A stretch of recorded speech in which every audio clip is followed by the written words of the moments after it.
Hi everyone, welcome back to JPWHU TV. My name is John, your host as always. I hope you're all doing well. This video is sponsored by the channel sponsor 3retro.com. Please click the link in the description below that will take you directly through to the West Ham section of their website, where you can purchase retro kits from the 60s all the way through to the early 2000s, including the 1976 home shirt that inspired this season's home kit, and also the 1980 FA Cup final shirt that inspired this season's away kit, and of course this Paolo Di Canio 99 to 2000 shirt as well. What a player, and boy do we need a striker like him out on the pitch these days.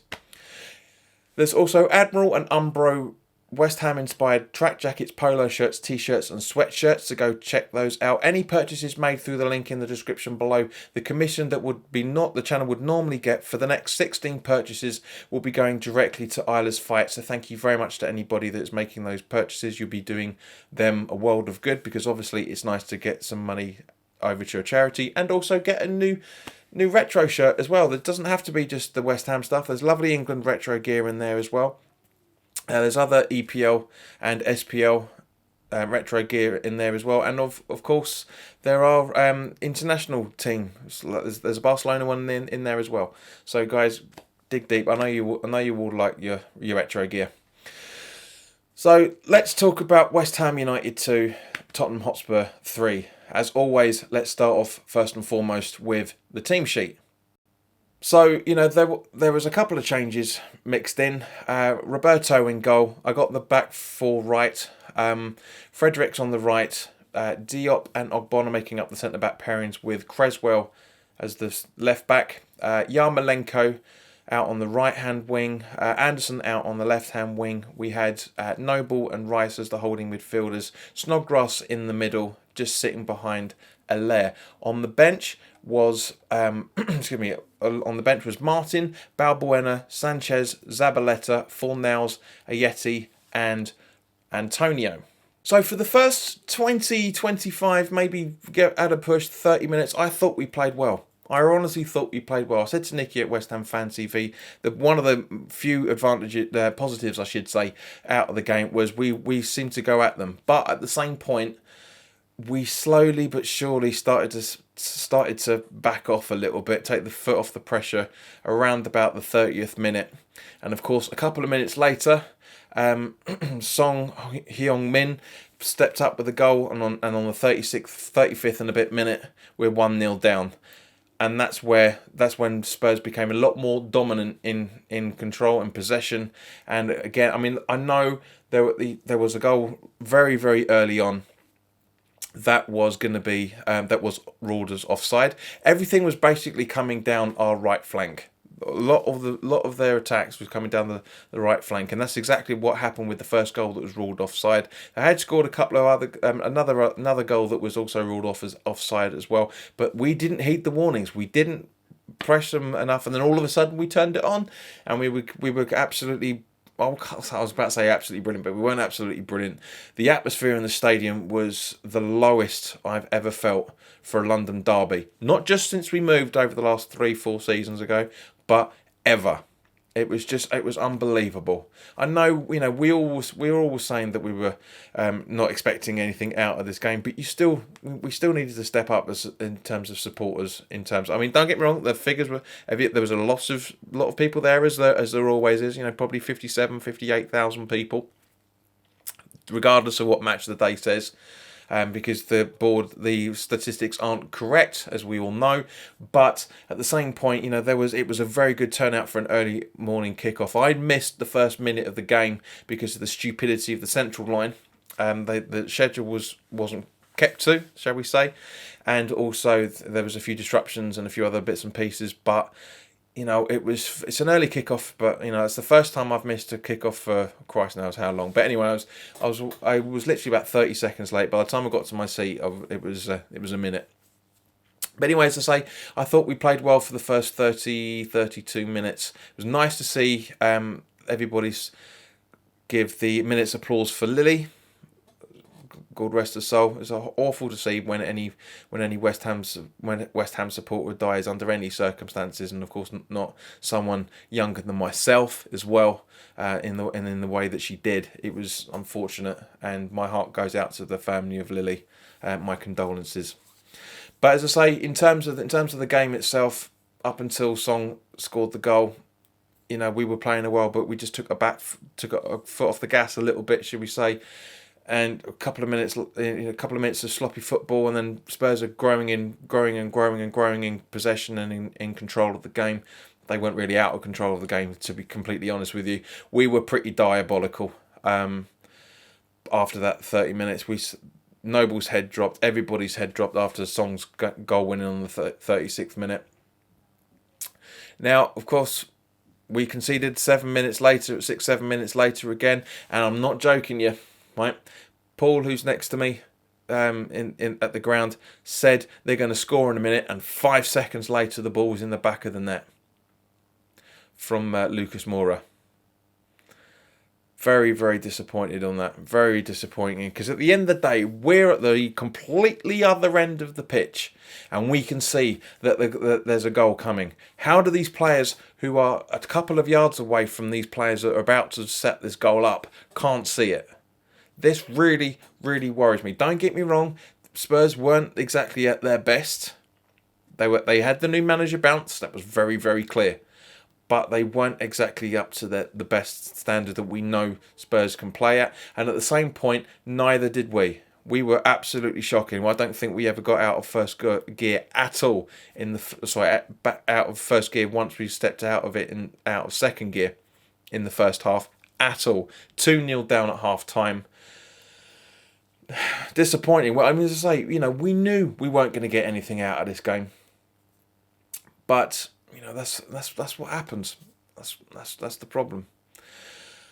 Second half comes round. Oh, actually, before I talk about the second half, I just want to mention Mike Dean Jr., aka Michael Oliver, had the worst refereeing game I have ever seen. It's nothing to do with the result in any shape or form. He was booking players left, right, and centre.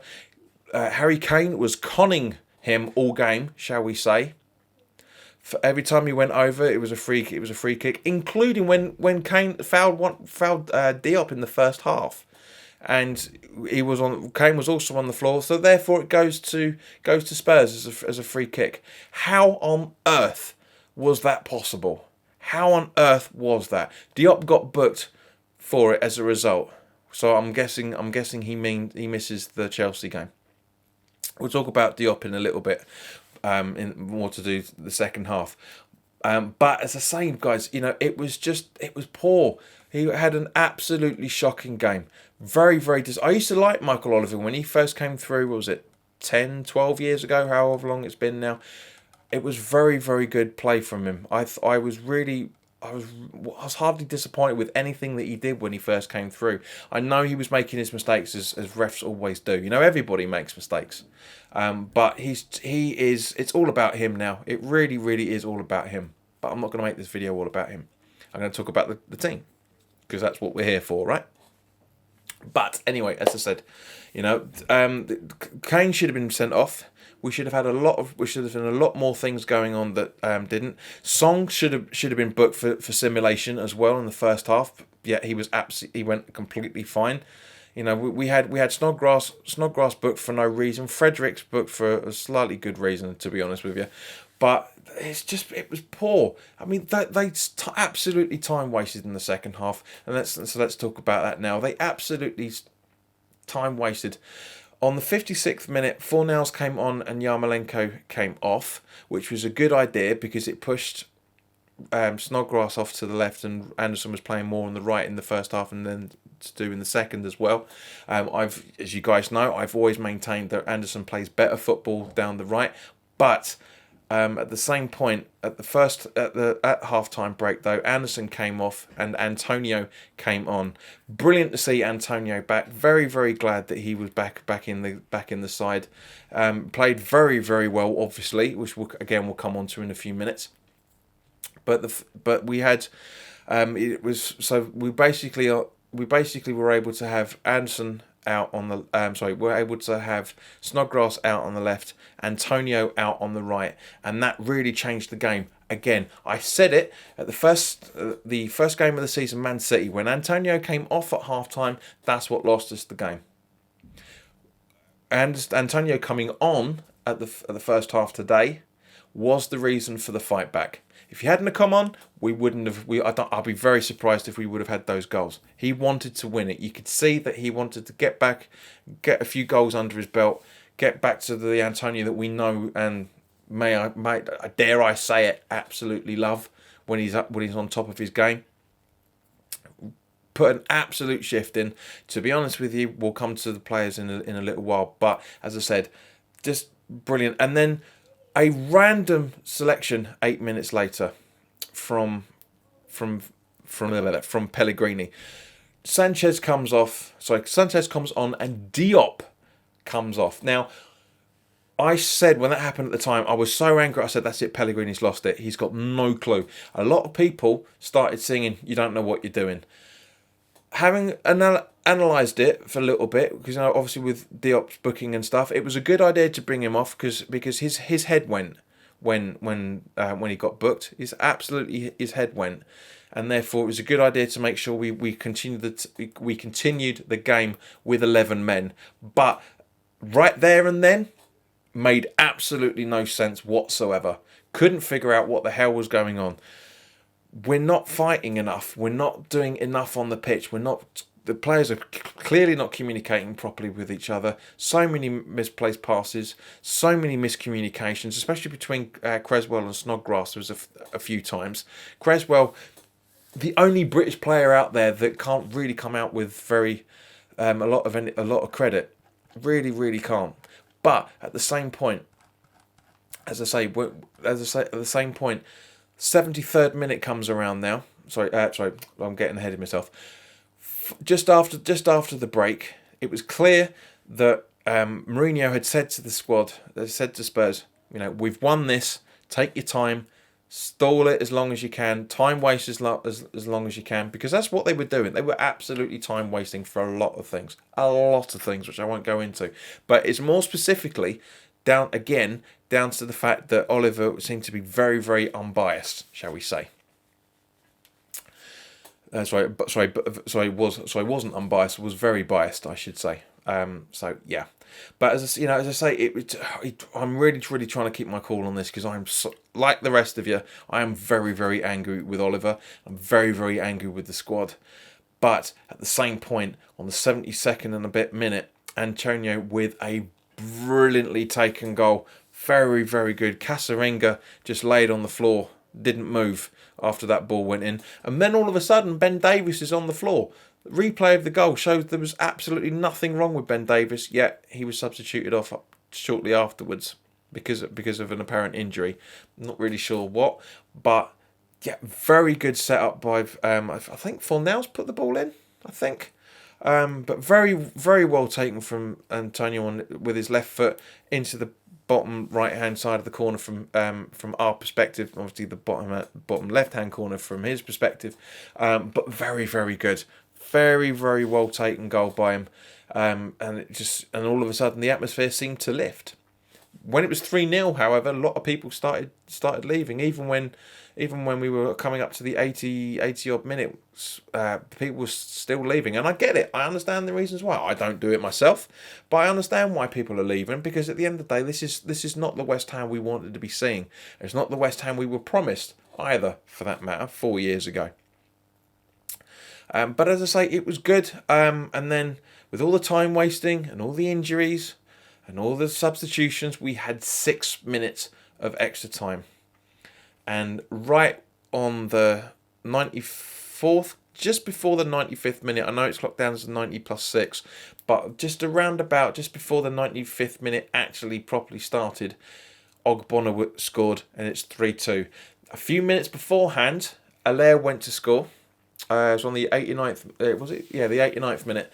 Allaire went to score, but Declan Rice was offside, and because the ball went in off his leg, it was ruled out. So if Rice hadn't been in that position, or had been in an onside position when when Allaire took it. We could have had a point out of this.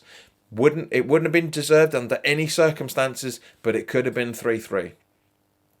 But it wasn't, and we lost, and we are now 5 points above the bottom three as it stands. Let me just double check the table to make sure, because obviously this is being recorded while the other games are going on. We are currently, we are now 3 points from the bottom three.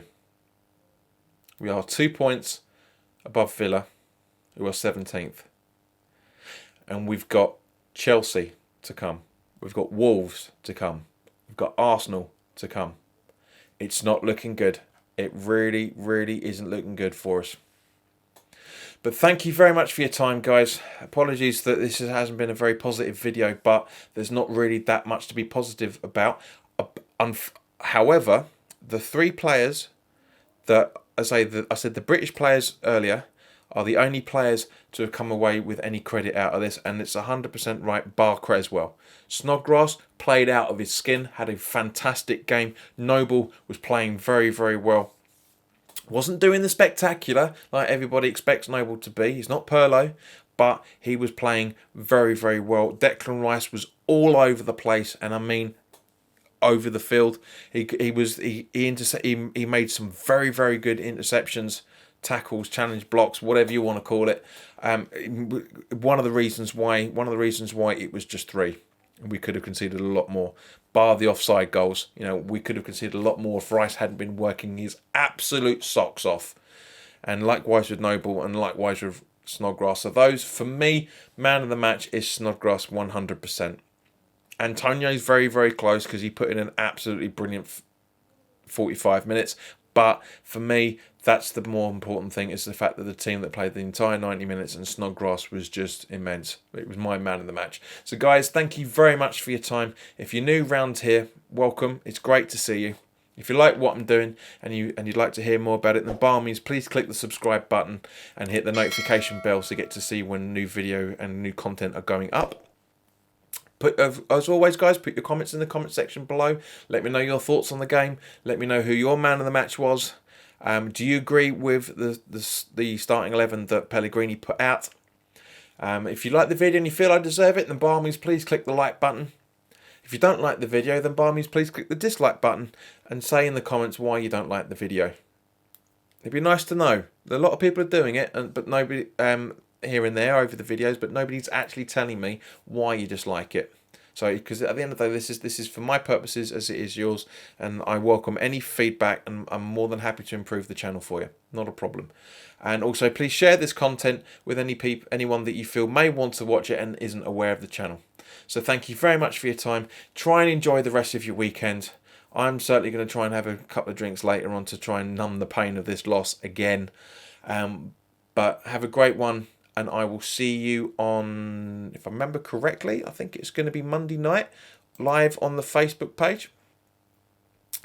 Let me just double check the fixtures. Where are we?